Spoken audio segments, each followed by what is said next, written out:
ભાડાના મકાનના બાથરૂમમાં લેબ તૈયાર કરી એમડી ડ્રગ્સ બનાવવાનું આ કૌભાંડ ઝડપી પાડ્યું છે એસઓજી પોલીસે અંકલેશ્વર જીઆઈડીસી વિસ્તારમાંથી. ભરૂચ એસઓજીની ટીમને પેટ્રોલિંગ દરમિયાન માહિતી મળી હતી કે અંકલેશ્વર જીઆઈડીસીમાં રેસિડેન્શિયલ વિસ્તારમાં આવેલ સિદ્ધ એપાર્ટમેન્ટના બી બ્લોકમાં 301 નંબરના ભાડાના મકાનમાં રહેતો અનિલ રાખોલિયા નામનો શખ્સ બાથરૂમમાં ગુપ્ત લેબ તૈયાર કરી એમડી ડ્રગ્સનું ઉત્પાદન કરી રહ્યો છે. આથી મળેલી માહિતીના આધારે એસઓજીની ટીમે સ્થળ પર જઈ રેડ કરતા બાથરૂમમાં જ લેબ તૈયાર કરી તેમાં મેફેડોન ડ્રગ્સ બનાવવામાં આવતું હોવાનો ધડાકો થયો હતો. ત્યારે એસઓજી પોલીસે કેમિસ્ટ અનિલ રાખોલિયાની ધરપકડ કરી રૂપિયા 2.44 લાખની કિંમતનું 74.88 ગ્રામ જેટલું એમડી ડ્રગ્સ તેમજ નોંધપાત્ર માત્રામાં રો મટીરિયલ જપ્ત કરી વધુ તપાસ શરૂ કરી છે.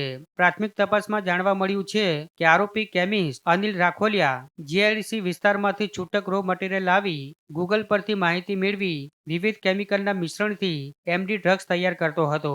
ત્યારે હાલ પોલીસે આરોપી અનિલ રાખોલિયા ડ્રગ્સ બનાવી કોને સપ્લાય કરવાનો હતો અને અન્ય કોઈ વ્યક્તિ આ ઘટનામાં સંડોવાયેલો છે કે નહીં તે દિશામાં તપાસ શરૂ કરી છે.